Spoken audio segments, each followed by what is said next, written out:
live. Okay. Yep. Trying to fix my camera. Yeah. All good to go. It's great to have you join me tonight. And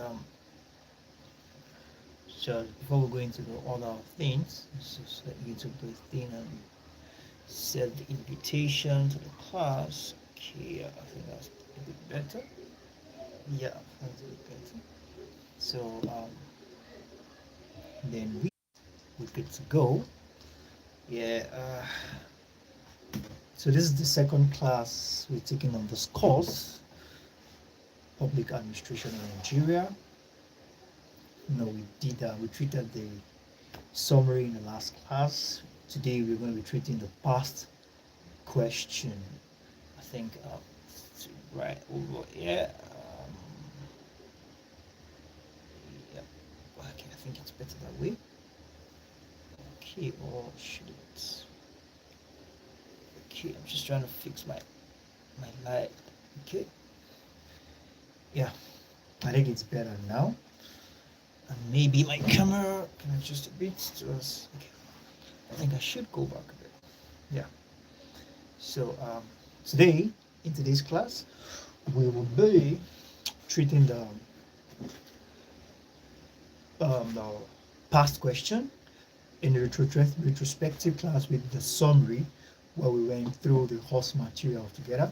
But today, we'll be treating the past question from the year 2020, 22, and 2021. So I need you to get your writing materials ready. I think this paper is coming up on the 3rd, which is on Wednesday. So I think although there's still time, to study, and that's why we are making this tutorial so that we can have enough time to go through it and understand it well enough. So with this being said, let's just go into it straight ahead. So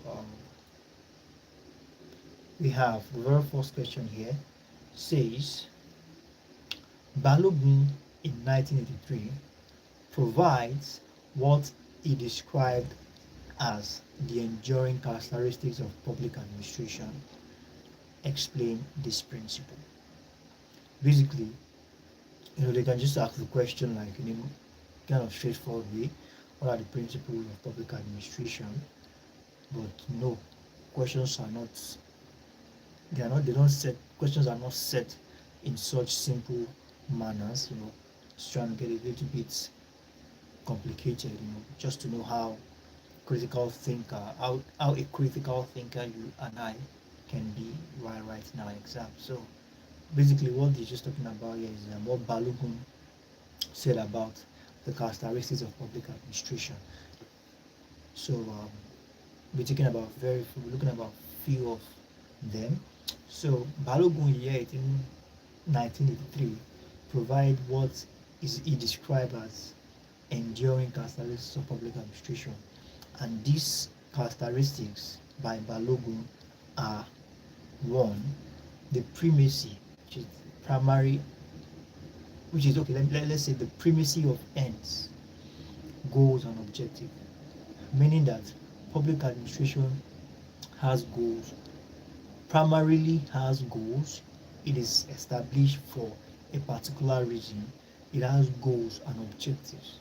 Now the source and origin of administration are ends which are meant to be served. Let's do that again. The primacy of ends, goals, or objectives. The primacy, the importance of goal, primary importance public administration is that goals and objectives are highly essential. Now the source and origin of administration are the ends which are meant to be served. So we have that as that. Then we have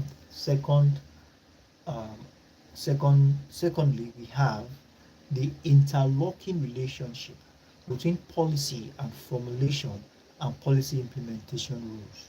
Now, talking about public administration, there's something we call policy formulation and policy implementation. Very important. Okay, we have Uchechi with us tonight. It's great to have you join the class. So just before you join, no, we've not gone so far. So just before you join, I was actually talking about the characteristics, enduring characteristics of Balogun in the year 1983. This is the very first question we are attempting on the past question, and it's a past question from, I think, 2022 2020. So now the very first question says here, Balogun in 1983 provides what he described as the enduring characteristics of public administration. So we are asked to explain the principles of its characteristics. Now the very first one we talked about is the primacy of ends, goals, or objectives.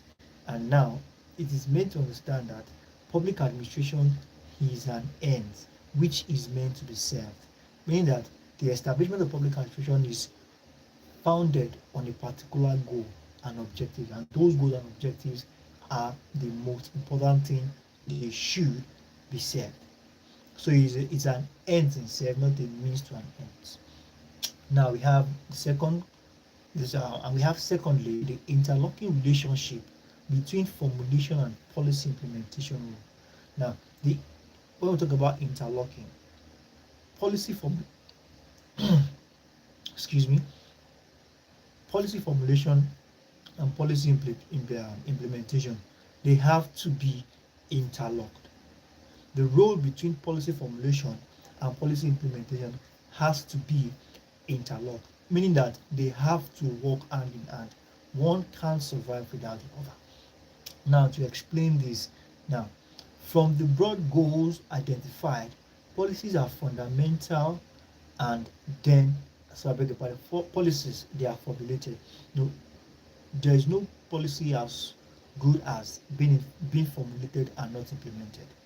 There is no use for formulating policies if they are not going to be implemented. So as it doesn't just stop there, even though it's not easy to formulate policies, even though it goes through a lot of processes to formulate policies, it is not as good as not using it. It becomes good and okay, and everybody benefits from it when it's being implemented correctly. So there has to be an interlocking. Speaking about the characteristics now, there is an interlocking relationship between policy formulation, characteristics of public administration now, interlocking policy formulation and policy implementation role. There's an interlocking relationship between these two roles. So we have the third one, the integrative role of organization. Now, even when policies are conceived and formulated outside the framework of an organization, the implementation generally takes place in an organization. Okay, in a bureaucratic organization. Now, talking about integrative, meaning that this policy formulated and implemented does not have to be dogmatic. It has to be a part and participle, meaning that people who are observing these policies are so used to these policies that they naturally respond to these policies.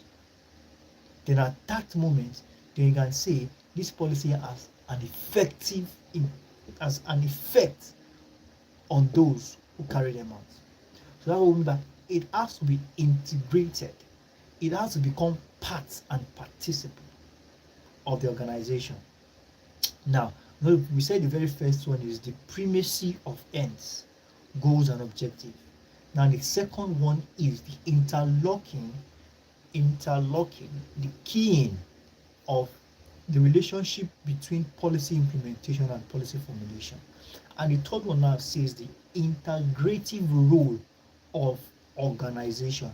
Integrative role of organization.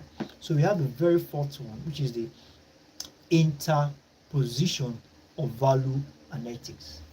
Positions in organization, I beg your pardon, values and ethics in an organization has to be strategically positioned from the top to the grassroots level.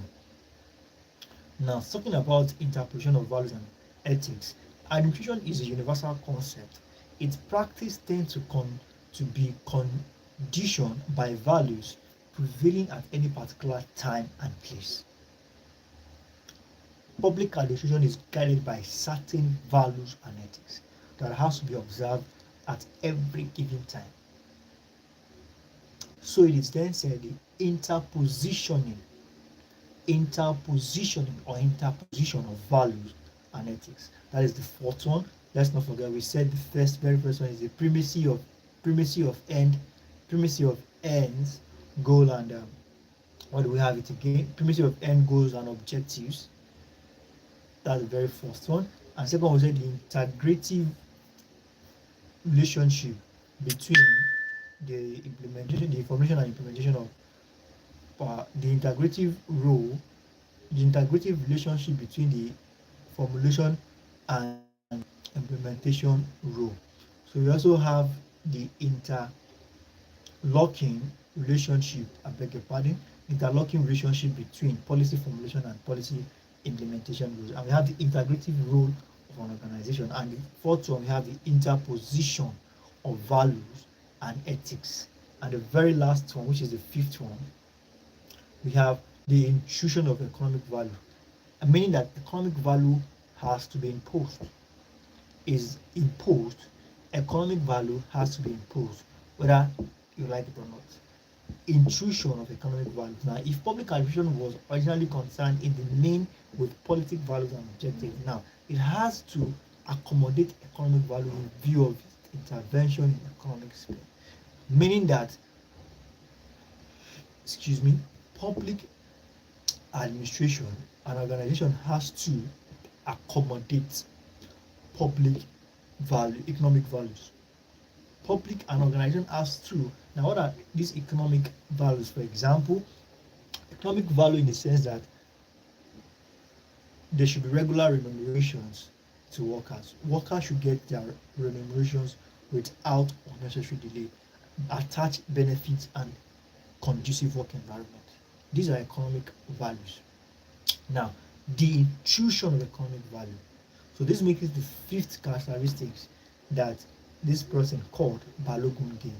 So when you come across the question, describe the enduring characteristics given by Balogun in 1983, we have the primacy of ends, goals, and objectives. We have the interlocking relationship between policy formulation and policy implementation rules. We have the integrative role of organization. We have interposition of values and ethics, and we have intrusion of economic values. So we have that for that. Then we go to the next question. The second question here says, explain the meaning of budgeting and discuss the element of a budget. What is budgeting? And discuss the element. This question alone carries about 25 marks. Wow, this is a bonus. I say this a lot to people who are writing pen and paper. I used to tell them it's very easy to pass pen and paper. I think when I was writing, I gathered most of my A's from pen and paper. Writing exams that are pen and paper, it's very easy for you to pass. Knowing how to spell your words correctly, knowing how to write and structure your points are also very important. So now, talking about budgeting, what is budgeting without budget? Budgeting is just a word gotten from budget. Budgeting is just a word gotten from budget. Now you have to first know what budget is now before you can talk about budgeting. Now, what is a budget? A budget is a financial plan summarizing the financial experience of the past, stating a current plan, and projecting it over a specific period of time in the future. Now, budgeting now means fixed planning, control, and accounting. Budgeting, in few words, budgeting means the process of fixing a structured plan, controlled, and accounting for a specific period of time. Now let's take this again. Now, budgeting is a financial plan that is conscious and deliberate about packaging a budget,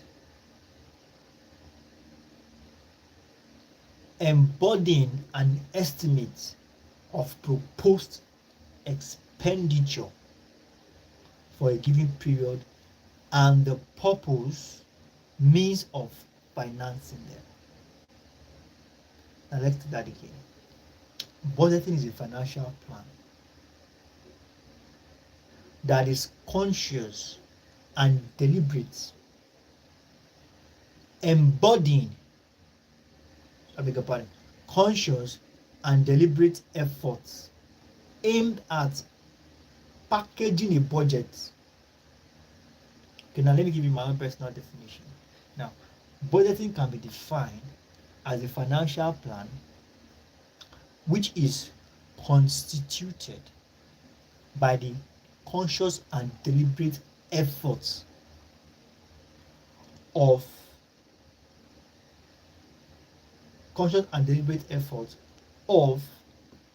drafting a budget.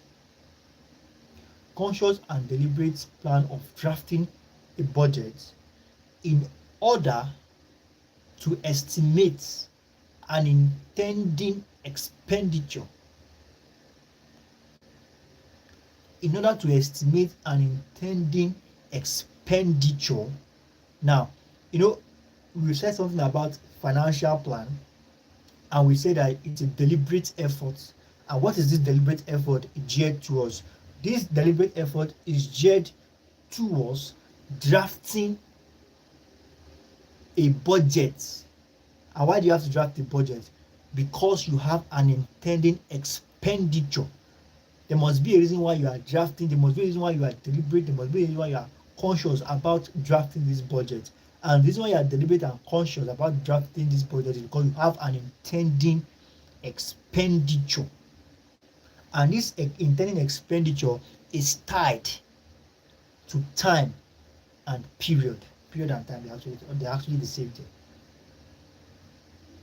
It's tied to time and how you intend to implement this expenditure, or how you intend to carry it out. I don't know if my definition is clear enough, so we can move on. So you can actually see why I said it's that pen on paper exam is a very simple exam.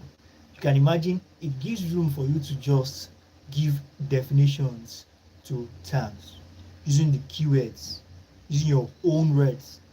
But there are certain keywords you have to use. There are certain recipes you have to use that you can't.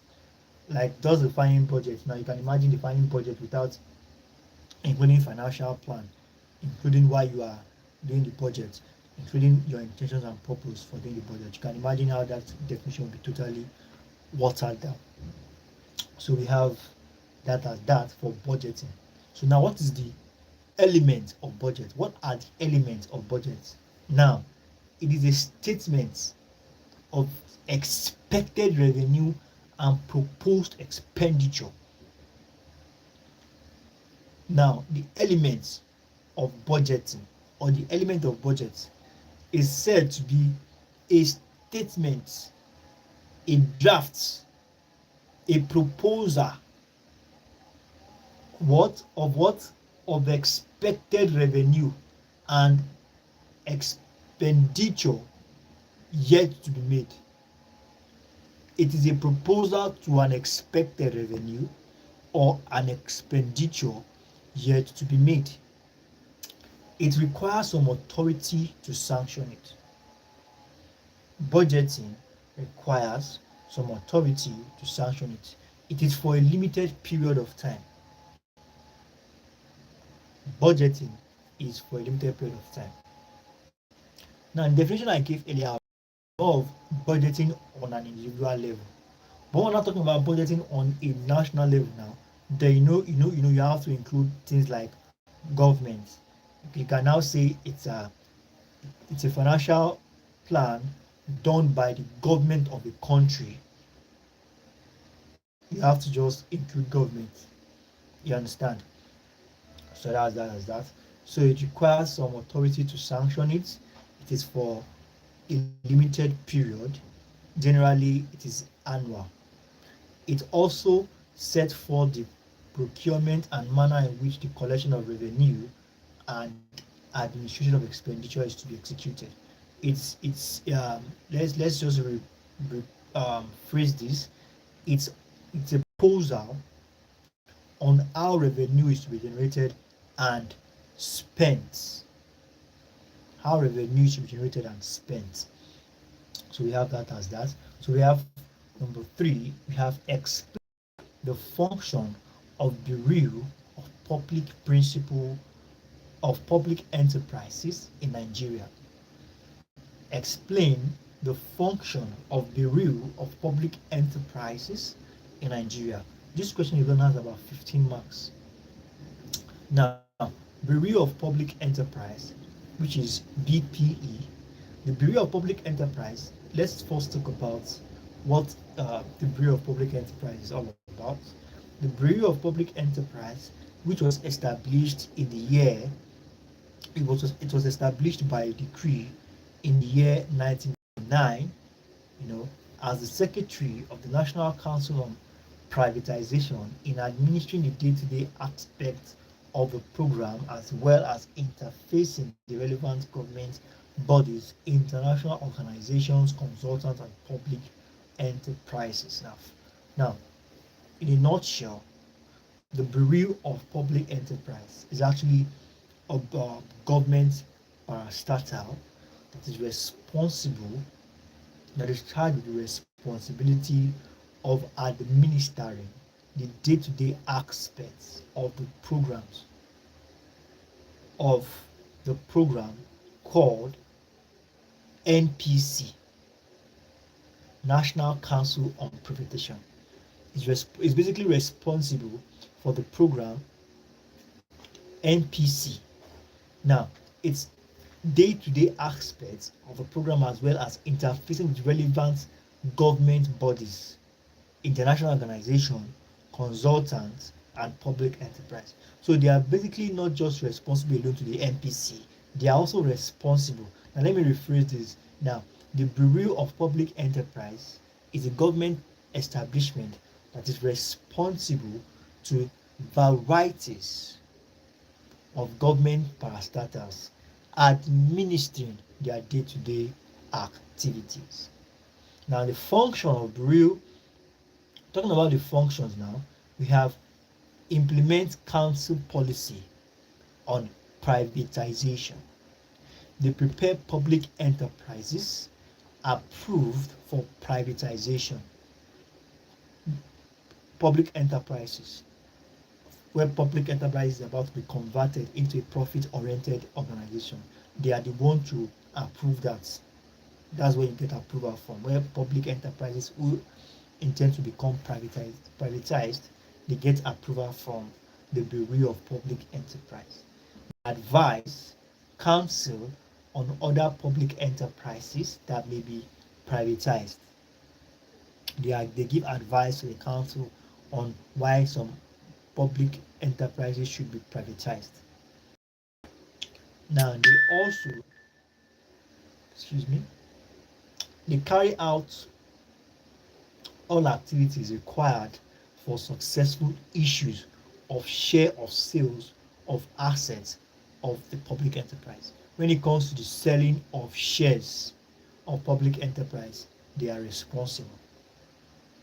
They make recommendation to council on the appointment of consultants, advisors, professionals required for privatization exercise.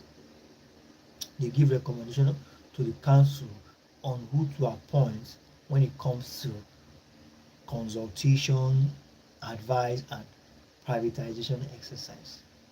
So we have that as that. They also advise government on allotment pattern for sale of share. They advise government on how they should sell shares to the public. So we have that as that. It says here, question 4. According to Dowdum 2008, there are some problems bedeviling privatization and commercialization program in Nigeria. You can imagine how just structure this question. According to Madawdum in 2008, there are some problems bedeviling privatization and commercialization program operation in Nigeria. Now, the instruction is outline and explain these problems. This question has about 15 marks.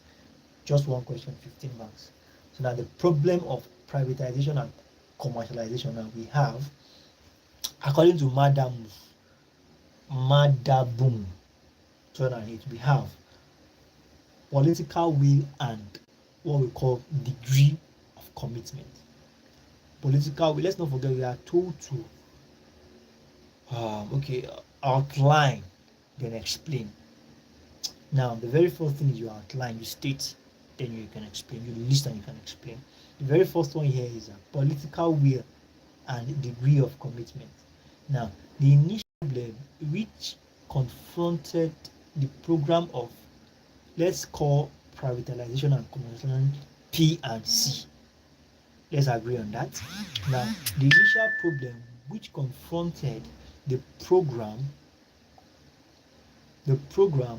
of P and C is said to be weak political will on the part of government to see the exercise through. Weak political will, meaning that political authorities did not follow this program of P and C through with strong conviction. There is what we call weak political will. That's one of the major problems, weak political will. Then we have the burden on public enterprises. Now, as a result of mismanagements, some parastatals were carrying heavy debt burden of unpaid salaries, disappearing pension, and suppliers. So we have the burden of public enterprises. As a result of bad management in public enterprises, they were unable to sustain the system. The system of P and C was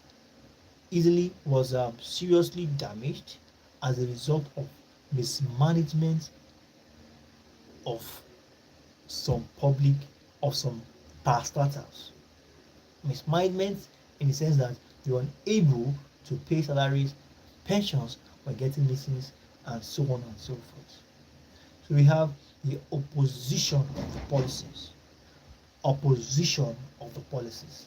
Now, certain persons were opposing the policy of P and C.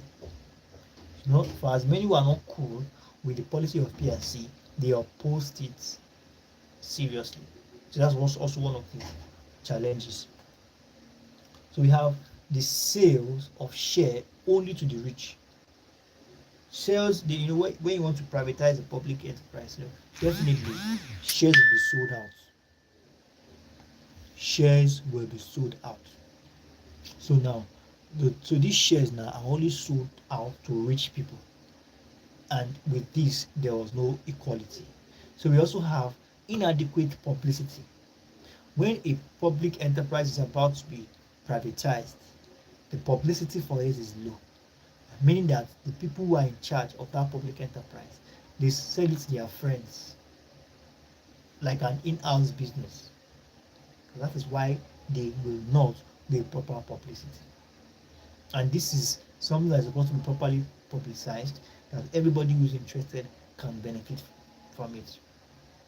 So we have spoken about the weak political will. We've spoken about bad management, poor management, or what we call mismanagement. Talking about how the policy was opposed, by some persons who seems not to be benefiting from it, and we also talk about the shares were sold only to the rich, and also talk about inadequate publicity, and that is that for that. So we have question 5 says explain why 1976 local government reform was regarded as a turning point in the history and evolution of local government in Nigeria. Why was the 1976 local government reform there has been a lot of local government reforms, but there's this particular one that was regarded as a turning point, which is that of the 1996 local government reform. So why? Let's know why it was called a turning point. Now, the reform of 1976 was considered. I think I need to adjust my material. Okay, now it was considered highly significant and regarded turning point in the evolution of Nigerian local government system because it placed all the different parties of local government in a uniform multiple purpose model.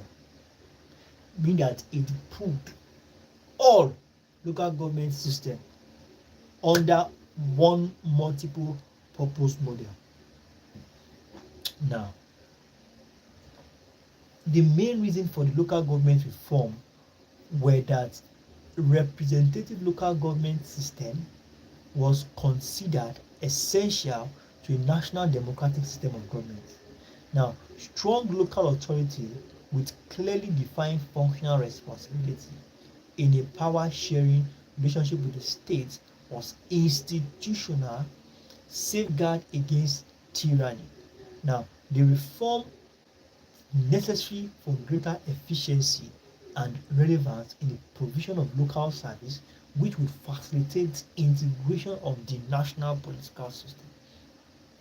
So now, basically, this reform is the reason why this reform is referred to as turning point is because it's pulled together, or let me say it replaced. Let me use the right word now. Excuse me. It replaced all different patterns of local government with a uniform multiple purpose model. So we have that at that. Now, next question says, how would you conceptualize public administration? How would you conceptualize public administration? Basically, this is just talking about what you understand by the concept public administration.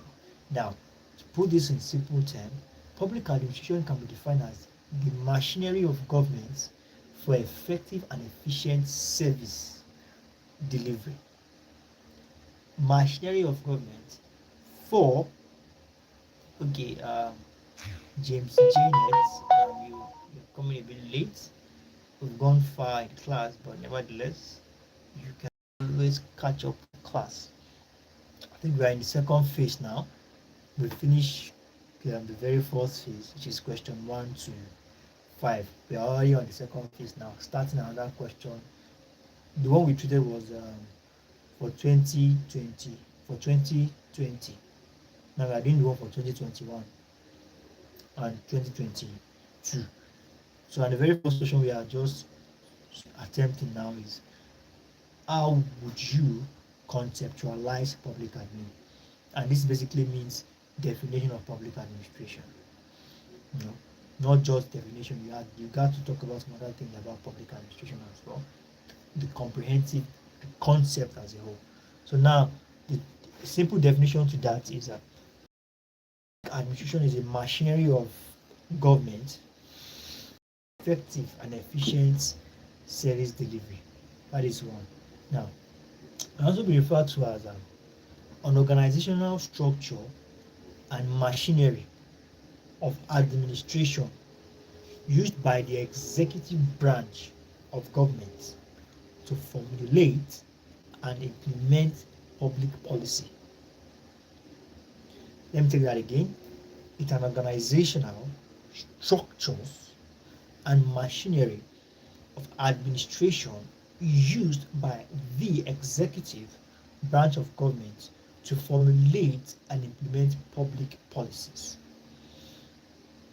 So we have that as definitions. So we also have, under this conceptualized public administration, we're going to talk about the basic concept.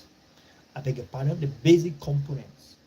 And these components are public policy, ecology, now talking about environments whereby public administration exists, local government administration, human resources and personnel management. These are the components of public administration. And you can talk about characteristics, what makes public administration. Now we said something about the primacy of ends, goals, and objectives. The other in a previous question, we also said the interlocking relationship between policy formulation and policy implementation role. So the characteristics. I also said something about the integrated role of organization, interposition of values and ethics. And we have the intrusion of economic values. You've conceptualized public administration. So we have the next question, which says, what are the characteristics of Nigerian public administration? They're basically still asking you what public administration characteristics are, and this we've spoken about already. These characteristics are the primacy of ends, goals, or objectives. You have the interlocking relationship between policy and formulation of policy implementation. You have the integrative role of an organization. You have the interposition of values and ethics, intrusion of economic values. These are the characteristics of public administration. And we also have here, list and discuss 5 approaches to the study of public administration. 5 approaches to the study of public administration. The very first one, we have the historical approach. The historical approach now is essentially based on the belief that knowledge of history is absolutely essential for an in-depth study of public administration. Before you can understand according to historical approach.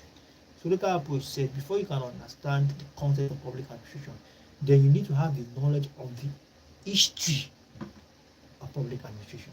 You have to go back in time and look into the history of public administration before you can understand issue, before you can understand the term public administration. We also have the legal approach. The legal approach now concentrates on the formal legal structure and organization of public bodies. What are the formal legal structures that constitute an organization?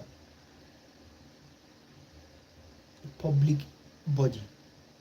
Now, the approach now stresses the formal organization of office, official duties, limit and power and discovery authority of administration. Meaning that legal approach is an approach that deals with the legal combination, the legal constitution of a public enterprise, the legal structure of a public enterprise. So we have the institutional approach. Speaking of the institutional approach, the approach tries to establish the linkage between the study and the study of public administration and the institution of government. The link between the study of administration and the institution of government is what institutional approach is particular about. Then we have behavioral approach. Speaking about behavioral approach, we have modern behavioralism, developed in the late 1940s and 1950s, and concerned itself with the scientific study of human behavior in diverse social environments. This has to do with studying human behavior in diverse, social environments. So we have the structural, I think, functional approach. So we have these two concepts. They are basic to this approach are structure and function. So we'll talk about the structure and function of this approach. Then we're talking about the social structure that exists to perform certain functions. Social structure that exists to perform certain functions. So we have explain, this is the next question, explain the concept of reform in civil service. We'll talk about reform. What do we mean? It's just basically upgrading. It's just another one for upgrade, develop upon what has been in existence. Excuse me. So we have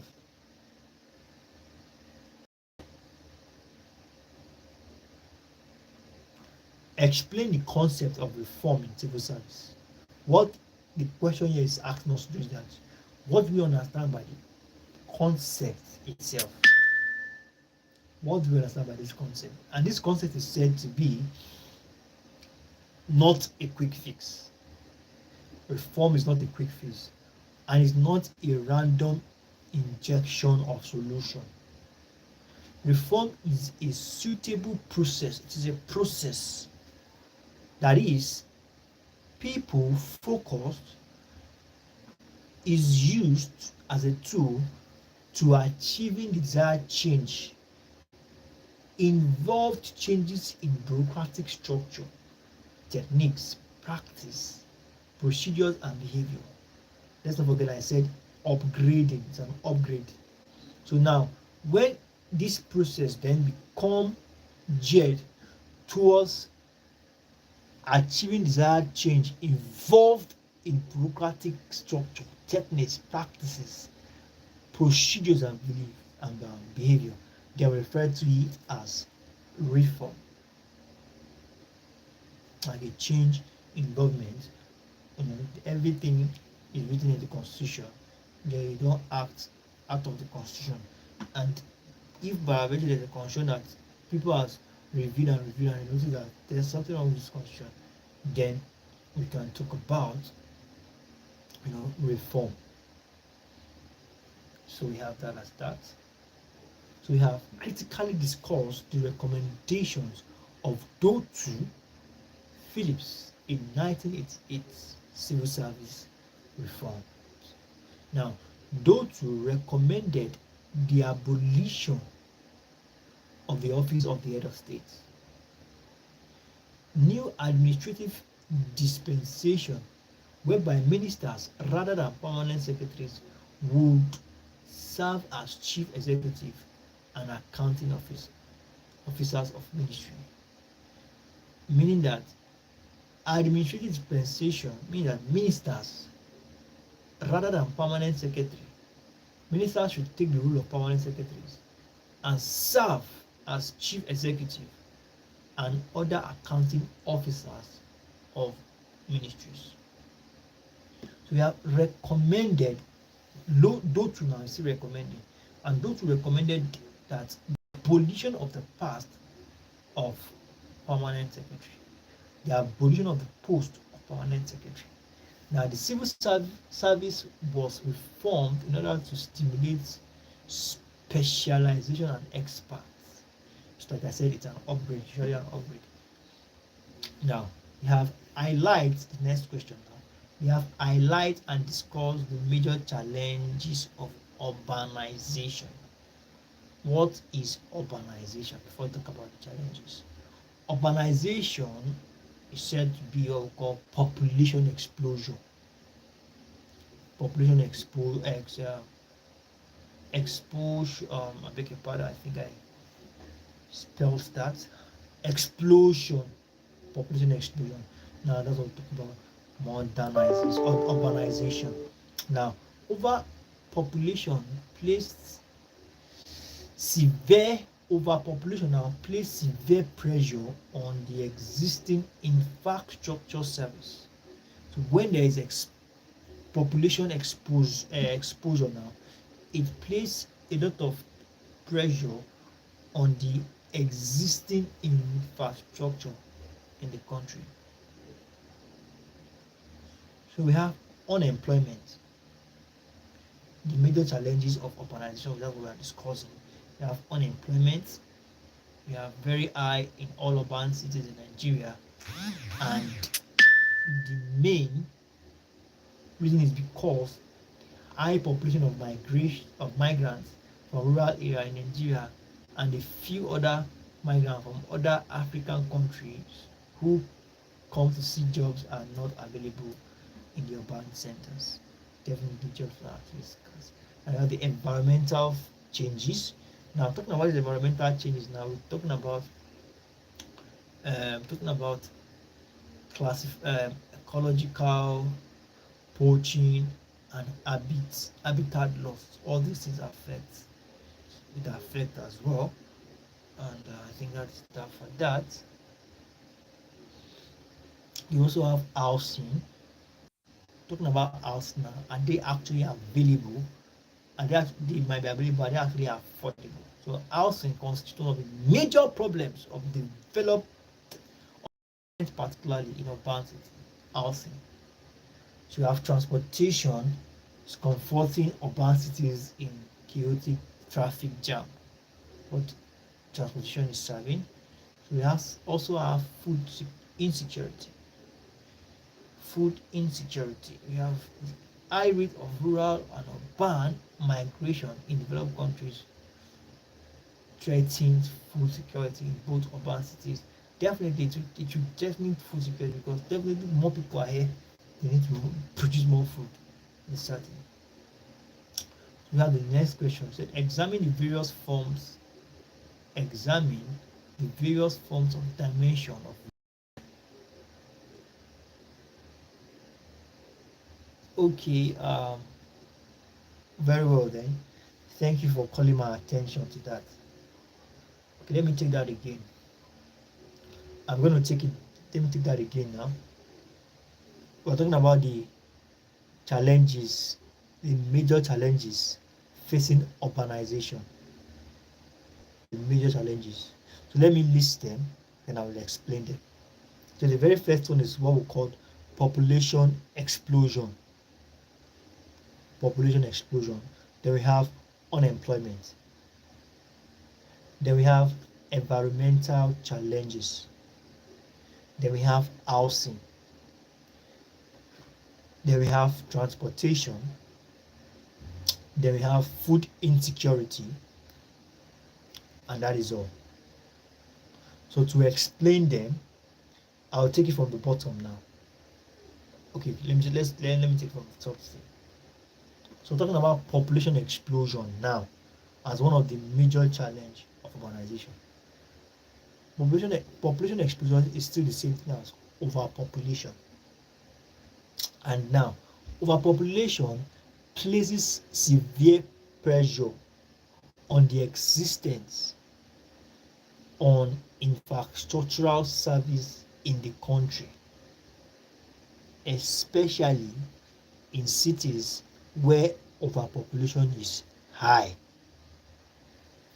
Something that will be enough for 2 persons, that will go round for 2 persons, if it's given to 6 persons, definitely they can have a portion of it all, but they will never be satisfied. So that's one of the challenge with population explosion. It's one of the challenge of urbanization. So we are talking about unemployment. Definitely, when there's a population, then job will not go around again. It becomes tussling and hustling for the best. Even among the best, they see series of best because of overpopulation, because of this issue of urbanization. And let's not forget, urbanization is more of migrating from rural areas where where there are low standard of living to an urban area, which we can refer to as greener pastures. Urban area where there are better standard of living and accommodative environment. So we have unemployment, we have environmental challenges. Talking about the ecological system, talking about habitat loss, talking about erosion, talking about deforestation. I believe we understand what is called deforestation when there's a continuous increment in the cutting down of trees. Global warming, definitely when when a country is being overpopulated, all these things, people will build houses that are not supposed to build out, houses that are not supposed to be on. There are places that have been strategically marked for erosion when rain is falling, for water to pass. People will build houses and block it. And you see people having water inside their houses, overpopulated. Places that have been marked that houses should not be built, people will go and build houses there because of population is too much. That's one of the environmental challenge. So we have housing. Definitely, facilities will not go round. The very few ones will be very expensive. and many persons will not be able to afford the available facilities. That's housing, that's under housing.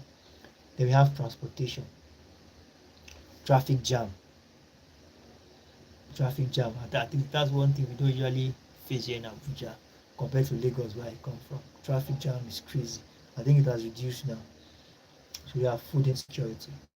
Definitely, people who are supposed to be farming in rural areas, they are all migrating to urban area.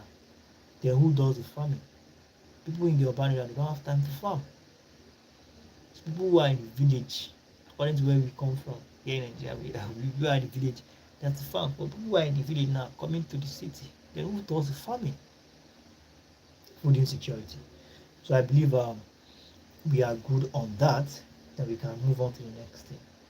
Examine the various forms of dimensions of local government in Nigeria. What are the dimensions? Dimensions. What are the dimensions of local government in Nigeria? We have the social dimensions, we have the economic dimension, we have the geographic dimension, we have the legal dimension, we have the political dimension, we have the administrative dimension. So let's take from social dimension.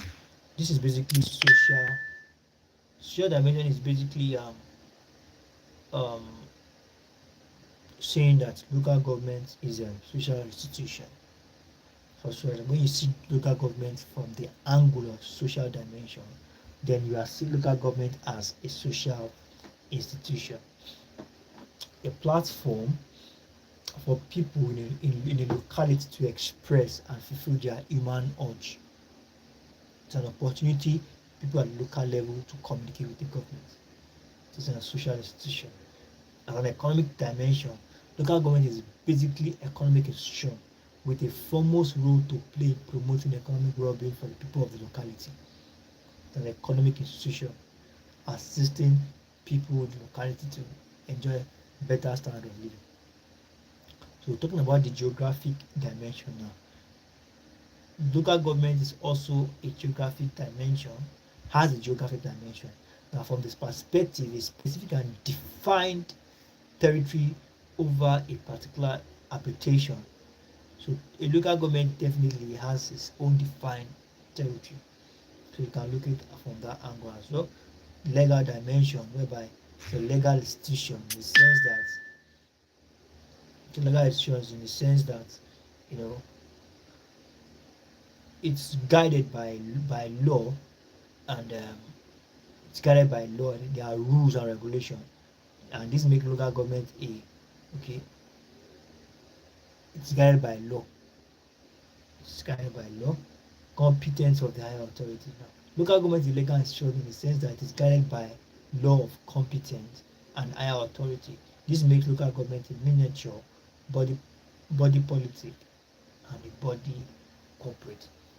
Meaning that it's a miniature in the sense that consider like competence and higher authority still overlooks its affairs, supervises affairs. So we have political dimension.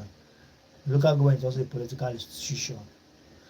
Local government is basically a political mechanism for governance at local level. So we have administrative dimension. It's also an administrative in the sense that it has local bureaucracy like other higher levels of government. There are also basically two types. There is the unified service, which is regional wide or statewide and managed by a single local government service. There's also what we call localized service, which is restricted to the individual local government. So we have that under dimensions of local government. So we are approaching the end of this class. Okay. So now, what are the reasons for adopting indirect rule in Nigeria during colonial administration? As we all know, basically during the colonial administration, indirect rule is adopted in order that the colonial masters can further implement their intentions. So what are the reasons why it was an option for them. The very first one is said to be back. The very first one is said to be as a result of vast scale of the area. Indirect rule became an option, even though they don't want it like that, but they have no choice as a result of the fact that the vast scale of area and population was administered. Each population and vast scale of area. Each population and vast, they can't be everywhere at the same time. So the population is also high. So they have to employ authorities, local authorities, people who are in charge of the community to implement their plans on their behalf, even though they will supervise them still. So we have Europeans lived under as a result of harsh climate condition, harsh climatic and poor hygienic conditions. The weather is harsh for them. And talking about hygiene, it's a big problem. So they are not always available for duty, and that worsened the impact of their scarcity. So the locals have to carry out their plans for them. So now the communication system also in 21st century then was exceedingly poor. We also have to minimize the cost of the administration. And lastly, we have indirect rule seems to be goodwill to both traditional ruler and their people. Why? Because the British was not totally going to dislocate their social existence. It's more of partnership. There's an existence, social existence before they arrived. So they did not just dislocate what was in existence. They are only developing on what has been. So now we've spoken about 5 things: vast scale and a large population. These are the reasons why the indirect rule has to be adopted during the colonial era. So we have vast scale of area and population, and large population. We have the harsh climate and hygienic and poor hygienic condition. We have poor communication system, and we also have to save administrative costs. And we also have a goodwill for the rulers, as the colonial rulers are not going to dislocate their social existence. So we have that as that. I think that brings us to the end of this class. If you this is actually one of my special notes. I have to. Okay, she said I should take the. Okay, so okay, let's go back to it. Dimensions of local government. Okay, now talking about the dimensions of local government. Dimensions of local government. We have about 5 of them. The dimension as provided by Adeto Ritse. There's this person that provided these dimensions, and this person is called Adeto Ritse.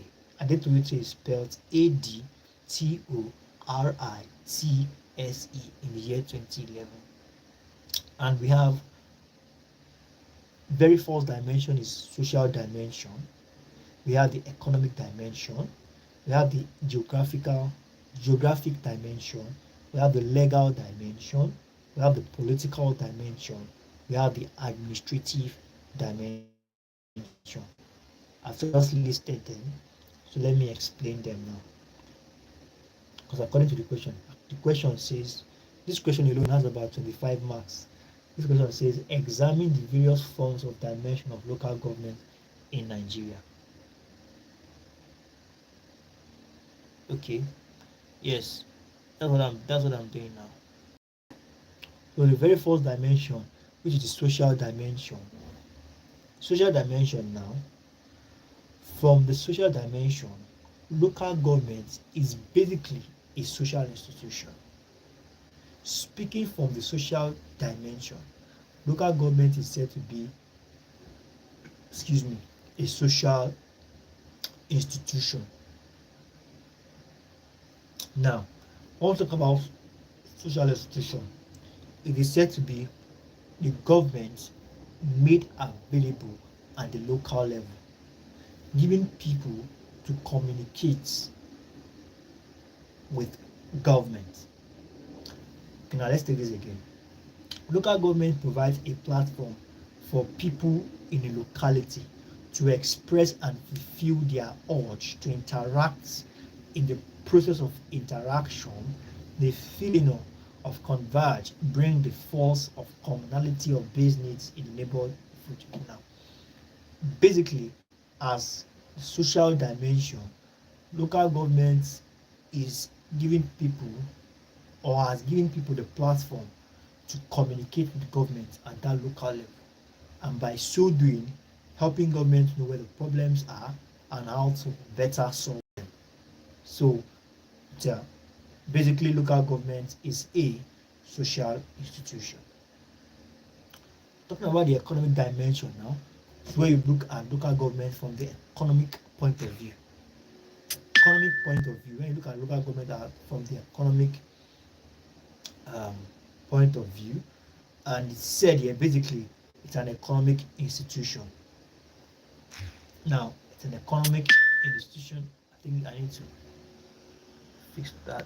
Just put my phone on so we don't get distracted.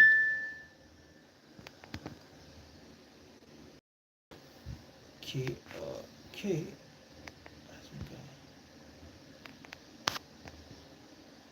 Yeah, okay. Sorry, I need to just quickly so that we don't get distracted with the noise coming from the messages.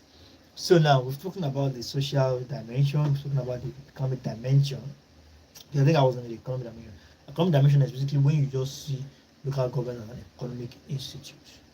And the responsibility of local government coming from an economic point of view now is to promote economic well-being of the people locally. Promote economic well-being of the people locally. So talking about the geographic dimension now, local government, from the perspective, when we look at local government from the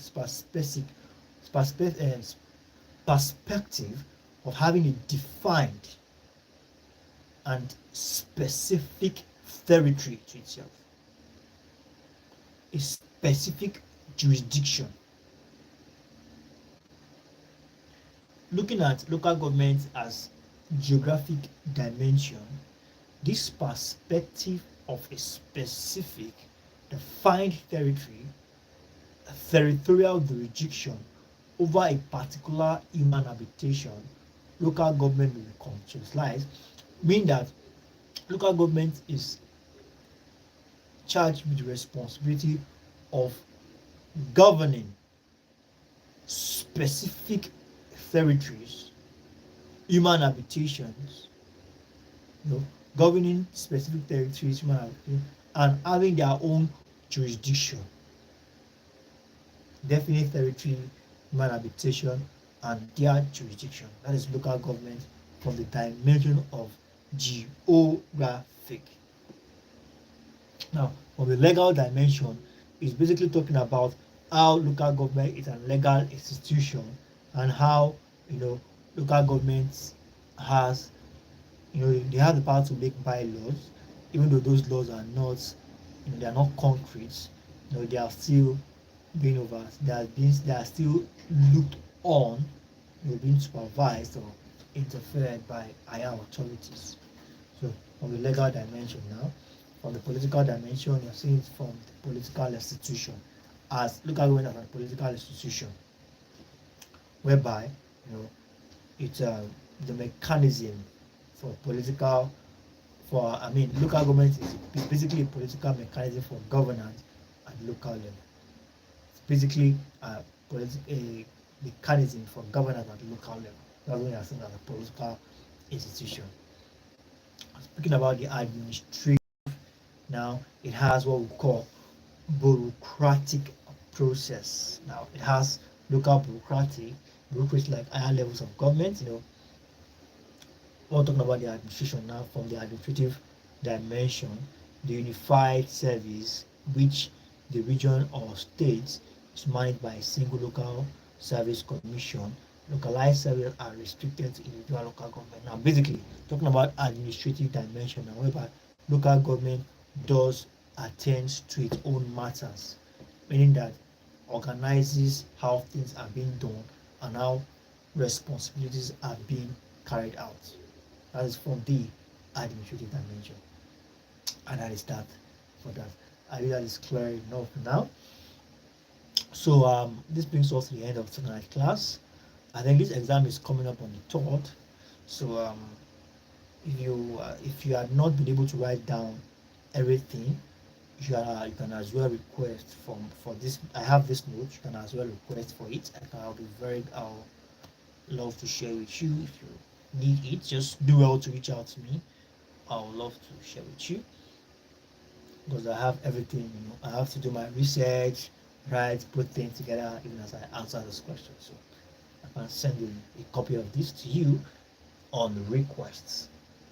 It's on request. I won't just put it in class. It's on request. Thank you very much, guys. I wish us all the best success in our forthcoming exam. Um, let's just keep putting in the effort to definitely pay off. Definitely. Thank you very much, and I look forward to seeing you in subsequent tutorials. Bye bye.